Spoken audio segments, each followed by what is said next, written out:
All right, science people, how are we doing today? As you know, we have been talking about symbiotic relationships.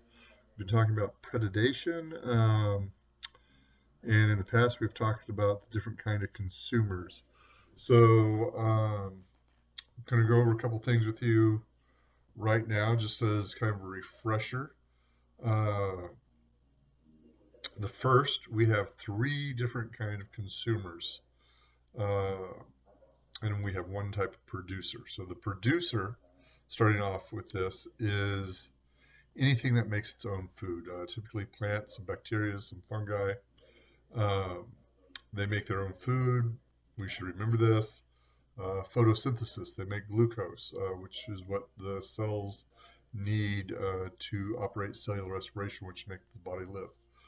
Uh, from the producers, we have organisms that consume the producers. And if they are strictly consuming producers, we call those herbivores.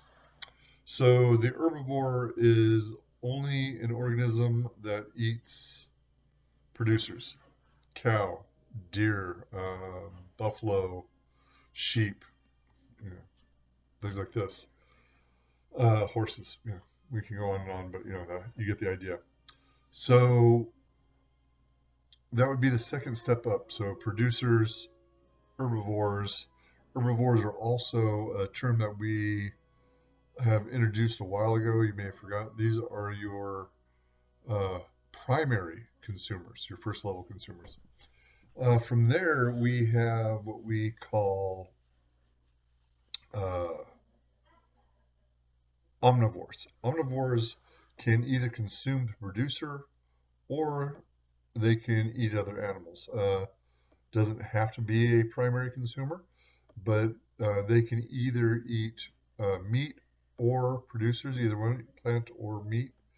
Uh, these can be your raccoons, people, bears. These are all omnivores. Also, what we might refer to as a secondary consumer. So they can get their energy from either producers or um animals. So remember, primary consumer can only get their energy from the producers. Secondary consumers, your omnivores, can get it from either your producers or you can get it from your primary consumers or secondary consumers even. Finally, we go to our um, carnivores. Carnivores can only get their energy from primary or secondary consumers. They cannot get energy from a producer. So they are your meat eaters. These are your cats, your dogs. These are strictly meat eaters. There's other animals besides that, but your eagles, your hawks, stuff like this. They get no nutrition whatsoever, no energy whatsoever from your producers. We call these tertiary consumers. These are your top line predators, your apex predators, as you will. So when we talk about omnivores and we talk about carnivores, a lot of times we fall into what is called predation. Remember that word predation? That is your predator prey relationship. That is when something hunts, your predator hunts for your prey. Prey is what is getting eaten, the predator is what is doing the eating. So we are going to be coming into this soon. We're going to be talking about competition more. We're going to talk about limiting factors and so on like that. But that's not where we're at right now. But we're going to talk more about that really soon. Um, so remember those levels of what we call the food pyramid. It's also the energy pyramid: producers, primary consumers, secondary consumers, and tertiary consumers. So there's one more type of relationship that we were talking about, and that is symbiotic relationship, symbiosis. This is where you have two different organisms and they affect each other in a couple different ways. This is not a consuming kind of relationship. This is just how they interact with one another. The first one, the most beneficial, I think, for everyone, is the mutualistic relationship.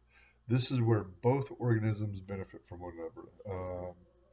Tick birds and cows. The tick birds land on the cow.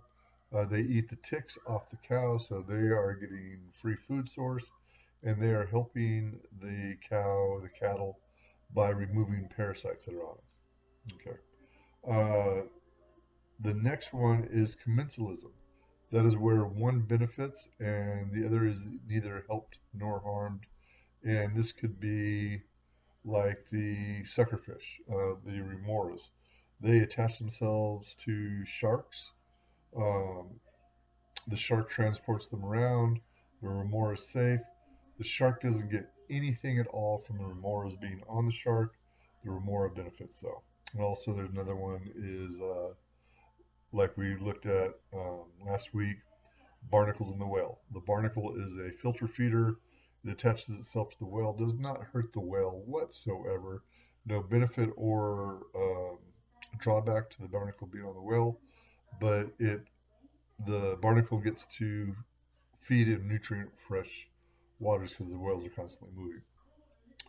And then finally, one of my favorite ones are the parasite uh, organisms. This is where one benefits and the other is harmed. Your mosquitoes and humans.